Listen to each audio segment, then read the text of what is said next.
seperti yang pernah saya sampaikan di telepon bahwa di sini saya mau mengadakan wawancara kepada ibu kepala sekolah. Ya, seharusnya kan 1-3 dari kepala sekolah, di salah satunya adalah ibu dan sekolah yang lain terkait dengan tugas untuk pengambilan keputusan Baik, kita mulai sudah ya. Baik. Untuk pertanyaan yang pertama, mungkin sebelum saya mulai ini pertanyaan ini adalah terkait pengambilan keputusan, yaitu pada kasus dilema etika dan rujukan moral. Jadi ada 2 kasus ya Bunda. Ya, baik. Jadi mungkin saya mulai dari hal yang pertama. Selama ini Bunda, bagaimana identifikasi mungkin kasus-kasus yang merupakan kasus dilema etika dan rujukan moral. Caranya mengidentifikasi kira-kira seperti apa? Jadi yang pertama tentu kita harus melihat secara dini, melihat betul masalah itu harus ditahu sehingga ketika menyelesaikan masalah tersebut betul-betul secara adil dan bijaksana, karena kapan tidak sesuai dengan fungsinya, tidak bijaksana dan tidak adil, maka tentu akan mempengaruhi perkembangan siswa tersebut. Karena itu pertama-tama harus tahu persis apa masalahnya, sehingga ketika kita sudah tahu masalahnya, kemudian kita rumuskan langkah-langkahnya, langkah-langkah apa saja yang harus kita lakukan sehingga proses etika yang terjadi di sekitar kita yang menjadi dilema buat kita harus betul-betul diselesaikan secara positif, secara adil dan bijaksana. Positif, adil dan bijaksana. Jadi tadi kan ada bagaimana cara mengidentifikasi kasus-kasus terkait dilema etika dan rujukan moral. Mungkin menurut saya ini kan Bunda, kalau dilema etika itu ketika misalnya ada kasus benar lawan benar ya Bunda ya. Kemudian yang satu tadi itu rujukan moral adalah kasus di mana ketika terjadi benar itu lawan salah. Dan tadi itu saya mengatakan bahwa menyampaikan dalam menggunakan prosedur langkah-langkah mungkin ada langkah positif, kemudian ada dan bijaksana ya. Mungkin dari sisi ini Bunda sudah mengalami identifikasinya yang mana yaitu kasus dilema etika dan rujukan moral. Baik, untuk selanjutnya pertanyaan yang kedua, bagaimana kira-kira cara selama ini menjalankan atau mengambil keputusan di sekolah, misalnya terutama kasus-kasus yang mengandung mungkin kepentingan yang sama, benar-benar sama dan mengandung nilai-nilai kebajikan. Kira-kira seperti apa mungkin pengambilan keputusan itu? Pengambilan keputusan itu tentu tadi saya sampaikan harus betul-betul menunjukkan bersama masalah itu tidak bersama dengan yang lain, kemudian yang penting lagi kita libatkan mereka dan kita juga memperhatikan tata tertib masjid kita harus menilai itu sehingga untuk menyelesaikan hal tersebut betul-betul bisa seadil-adilnya. Jadi saya sebutkan tadi bahwa perlu adanya musyawarah, kemudian kolaborasi ya Bunda, mengambil guru, kepala kelas, kemudian yang bersangkutan, yang juga tentu, kemudian mungkin BK juga seperti itu ya Bunda. Intinya musyawarah dulu ya Bunda. Ya, oke. Terima kasih. Jadi yang ketiga selanjutnya Bunda, langkah-langkah atau prosedur seperti apa yang biasa dilakukan Bunda? Tadi itu melibatkan ya. Sekarang pertanyaannya adalah langkah-langkah atau prosedurnya kira-kira seperti apa untuk mengambil keputusan dalam atas. Jadi dari prosedurnya yang pertama adalah untuk memutuskan sesuatu masalah yang tadi saya sampaikan adalah betul-betul dilihat apa masalahnya, proses apa yang terjadi, kemudian yang kedua kita tuliskan sesungguhnya apa yang terjadi di masalah itu.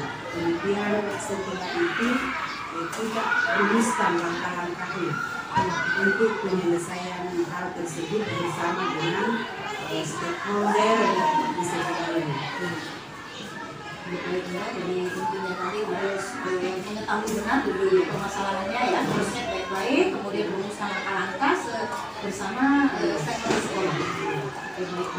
Pertanyaan selanjutnya ya Bu, kira-kira hal-hal apa saja yang selama ini dianggap efektif, mungkin ya sangat efektif dalam pengambilan keputusan terhadap kasus dilema etika tadi yang ketika posisinya bingung mau memutuskan dilema etika. Dan kira-kira hal apa yang efektif Bu? Untuk kasus itu yang efektif seperti apa? Karena saya pahami kalau kasus yang terjadi di sekolah ini mungkin harus disertai dengan latar kasus tersebut, karena kapan kasus itu didapatkan semua siswa maka sangat tidak bijaksana, karena masalah itu yang terjadi mungkin ada asbabnya kenapa bisa terjadi, sehingga ketika kita menyelesaikan harus betul duduk masalahnya. Jadi menurut Bunda tadi ini hal yang efektif itu yang pertama harus mengetahui latar belakang ya, dan sebab akibat, kemudian mencari tahu ya seperti itu tadi ini hal yang efektif artinya penyelidikan terlebih dahulu ya Bu. Untuk kasus dilema etika ya, dilema etika itu ketika benar lawan benar kita sebagai pimpinan dan juga seluruh itu bingung dalam menyelesaikannya seperti apa. Baik, selanjutnya Bunda ya, yang kelima, kira-kira hal apa saja yang misalnya selama ini itu terkait ada nggak tantangan dalam pengambilan keputusan itu terkait dilema etika? Ada nggak tantangan di dalam? Tantangan ketika menghadapi masalah siswa yang ketidakhadirannya tidak sesuai dengan syarat untuk naik kelas. Contohnya saja ada siswa yang malas, yang memang betul-betul kehadirannya cukup banyak, kehadirannya cukup ya, yang mana tidak memenuhi persyaratan untuk naik kelas.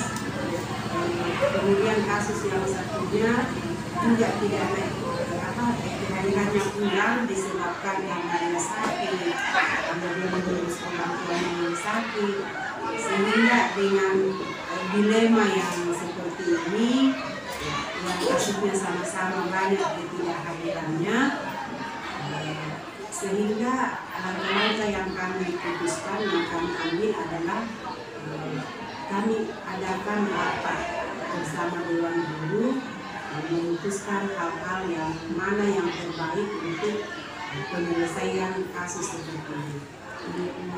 Jadi terkait dari tantangan tadi itu, saya mengatakan bahwa salah satu tantangan itu yang beberapa pakar tadi itu masalah satu sisi yaitu kepedulian mungkin ya.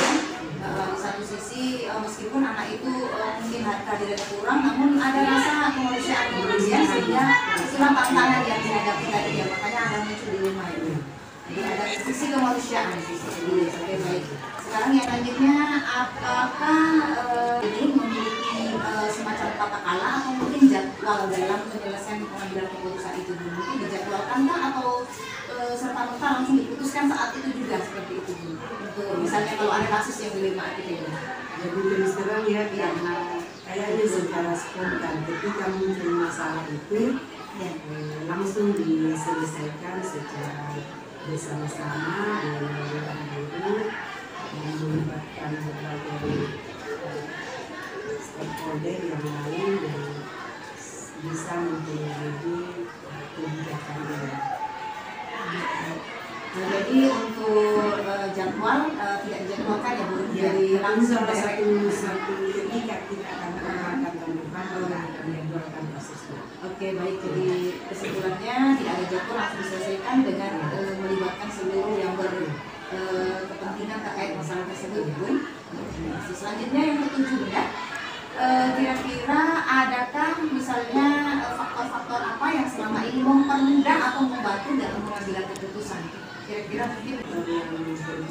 buat saya karena adanya kerjasama silakan ketika ada masalah mereka merasa bahwa apa yang terjadi di sekolah juga tanggung jawabnya mereka, sehingga sama-sama turun tangan untuk menyelesaikan secara bijak persoalan tersebut. Ya, baik. Nah, jadi faktor-faktor utama tadi itu yaitu pentingnya kerjasama atau kolaborasi bersama seluruh stakeholder sekolah itu. Untuk selanjutnya pertanyaan yang terakhir ya, yang ke-8, dan kira-kira apa yang bisa diambil dalam pengalaman pengambilan keputusan terkait kasus di mana ini tersebut? Mungkin ada hal yang dianggap lebih bagus caranya sehingga menjadi pengalaman untuk ke depan ketika ada permasalahan begini modelnya. Yang saya dapatkan dalam setiap langkah yang kita lakukan di sekolah ini, ternyata bahwa kebersamaan itu tidak tersaingkan. Walaupun seberat apapun terjadi, tapi kalau tidak ada kerjasama yang baik, insya Allah apa yang kita harapkan, apa yang kita cita-citakan akan terlaksana dengan baik. Semuanya.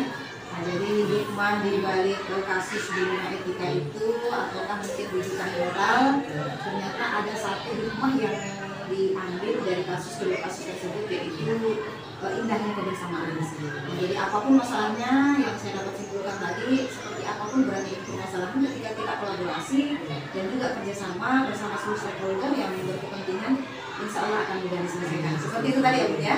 Ya, baik, sangat luar biasa sekali Bunda.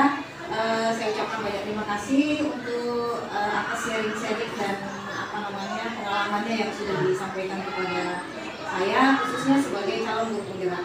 Ya, dan terima kasih juga atas waktunya Bunda ya. Assalamualaikum. Waalaikumsalam. Masuk. Ya, bagaimana kabarnya Bapak? Alhamdulillah baik. Alhamdulillah. Bagaimana kondisi sekolah? Alhamdulillah aman. Aman Pak Di. Ya. Ya, baik, alhamdulillah. Jadi maksud kedatangan saya Pak, tugas yang harus saya penuhi terkait guru penggerak. Untuk mewawancarai 1 sampai 2-3 kepala sekolah. Salah satunya adalah Bapak yang saya pilih untuk memberikan pengalaman dalam menyelesaikan pengambilan keputusan selama ini. Oke, siap-siap. Iya, baik. Terima kasih sebelumnya atas waktunya ya Pak ya. Iya, terima kasih. Baik. Bagaimana Bapak, kita mulai ya Pak ya? Oke, silakan. Baik Pak. Jadi untuk pertanyaan yang pertama yaitu untuk mengidentifikasi kasus-kasus yang merupakan mungkin kasus dilema etika atau kasus bujukan moral. Kira-kira cara mengidentifikasinya selama ini bagaimana Pak?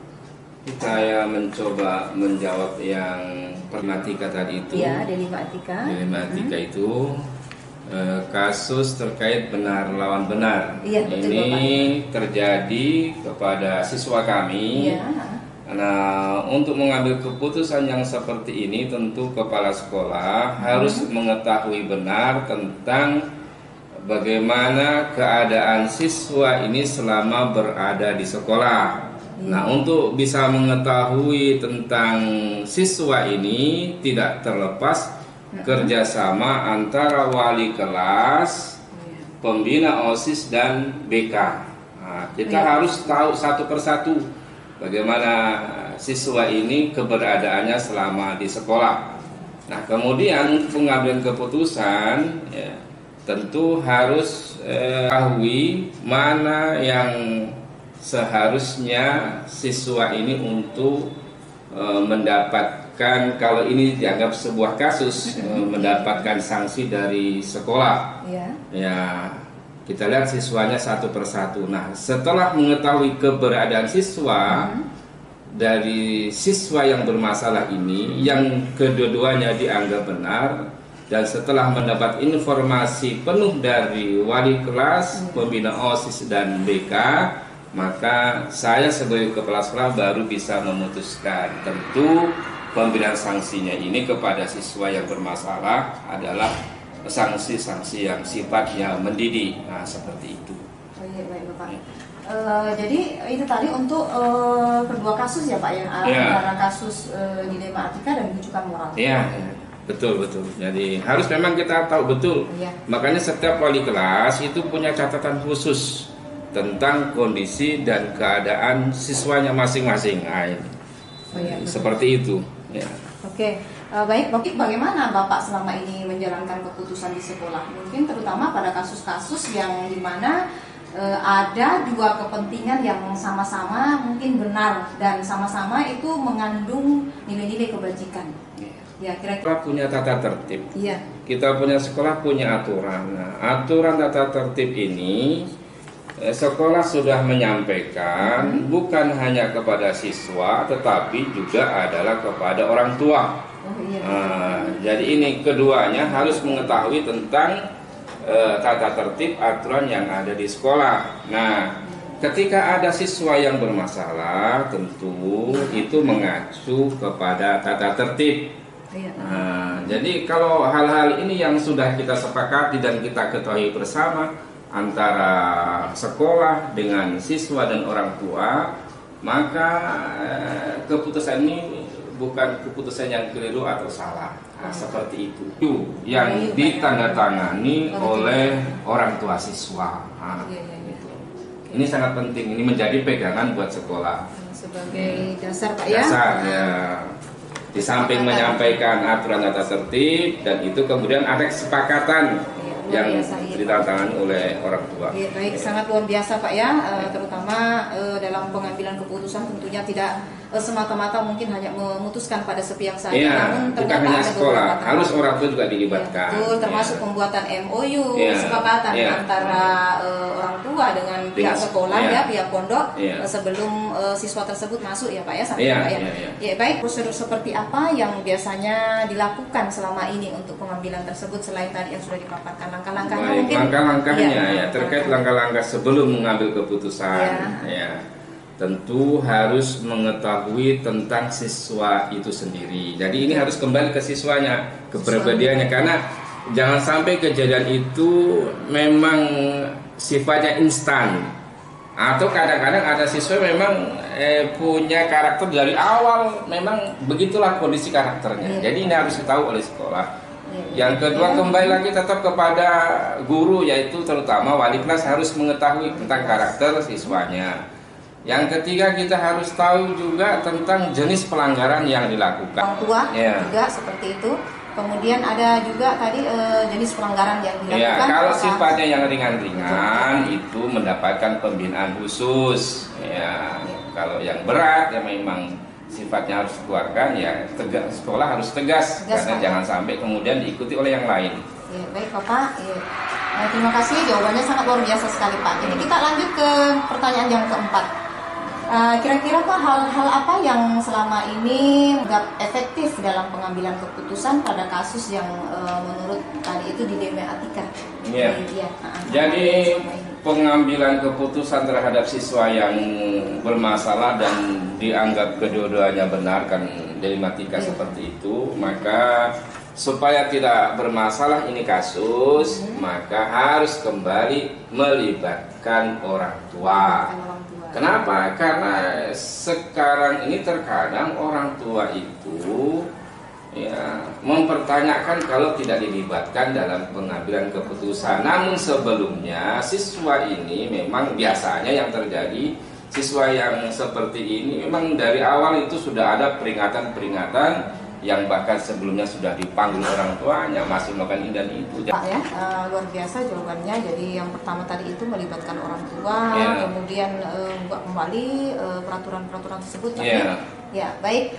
Terima kasih. Lanjut lagi mungkin Pak Di, yang pertanyaan selanjutnya yang kelima. Hal apa saja yang selama ini tantangan dalam pengambilan keputusan pada kasus dilema etika? Jadi ini saya menanyakan tantangan. Ada enggak kira-kira tantangan yang dihadapi ketika pengambilan keputusan terhadap kasus dilema etika tersebut? Kira-kira tantangan Pak ya? Selalu ada. Selalu ada Pak ya?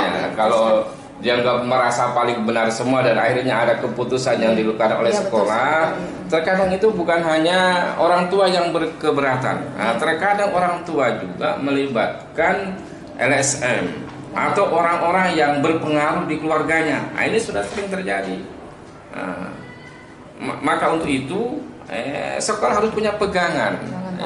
Ya seperti tadi di awal sebelum mereka masuk ke sekolah, sekolah itu harus menyiapkan tentang perjanjian, tentang aturan yang ada di sekolah, dan mereka bersedia untuk mentaati aturan-aturan yang dibuat oleh sekolah. Nah, itu menjadi pegangan kita, karena tidak sedikit orang tua melibatkan, bukan hanya dan bahkan mereka sering mengancam mau dipolisikan, sering mengancam mau dimasukkan pers dan lain sebagainya. Ini tantangan sekolah.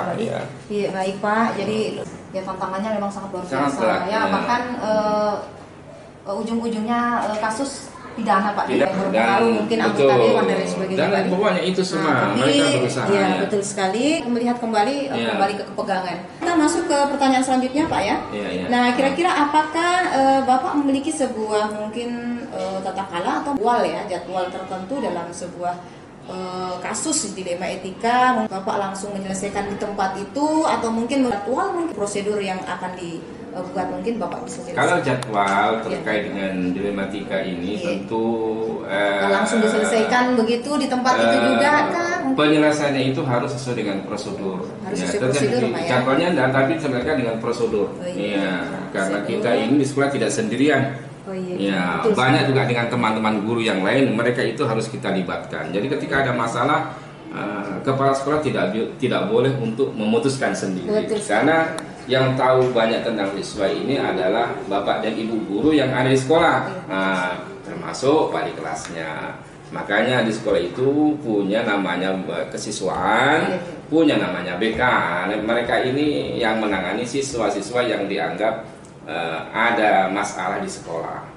Betul sekali Pak. Luar biasa sekali Pak ya.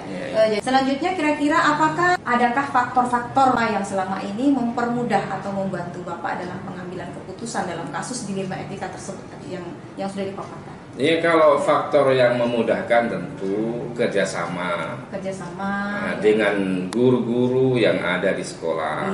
Itu. Yang kedua, kerjasama dengan orang tua siswa. Jadi kita ini harus selalu komunikasi dengan orang tua siswa. Makanya paling tidak itu dalam setahun ada pertemuan dengan orang tua siswa untuk menjelaskan, mengingatkan kembali tentang apa-apa yang telah disepakati di sekolah kita ini. Seperti itu. Baik Pak. Selanjutnya mungkin untuk pertanyaan yang terakhir Pak ya. Pembelajaran apa yang dapat Bapak petik mungkin atau dapat ambil pelajaran? Mungkin pengalaman yang dalam pengambilan keputusan ini selama ini yang sangat berharga sekali mungkin terhadap kasus-kasus tadi itu dilema etika dan juga rujukan moral. Jadi perlu dicatat untuk para pengambil keputusan, jangan sampai kemudian kita salah mengambil keputusan. Ketika ada masalah maka kita harus tahu betul dan harus cross check kejadian yang sebenarnya. Harus hati-hati, jangan sampai setelah kita memutuskan kita menyesal. Ternyata apa yang kita putuskan ini keputusan yang salah. Jangan mengambil keputusan kalau kita memang tidak tahu benar tentang apa yang akan kita putuskan. Saya kira itu. Betul Pak. Jadi intinya tidak boleh terburu-buru. Betul. Artinya kita harus betul-betul tahu betul. Melihat secara nyata dan fakta sendiri yang terjadi di lapangan harus tahu. Tidak hanya biasa sekali Pak ya. Jadi saya merangkap tadi itu bahwa ternyata penyelesaian masalah selama ini Bapak butuh kolaborasi. Betul. Tidak dengan sendirinya serta merta memutuskan langsung kasus tersebut. Namun perlu adanya kolaborasi, rembukan, kemudian dimusyawarahkan bersama, mencari jalan solusi bersama. Saya kira ini luar biasa sekali Pak. Jadi Bapak tidak egois sebagai pimpinan seperti itu Pak ya. Terima kasih luar biasa sekali. Saya ucapkan banyak terima kasih. Sama-sama selamat berjuang. Sudah mudah-mudahan lulus jadi guru penggerak. Terima kasih kalau begitu. Saya mohon pamit Pak. Mudah-mudahan untuk selanjutnya lebih dilancarkan lagi tugasnya. Amin. Pak ya.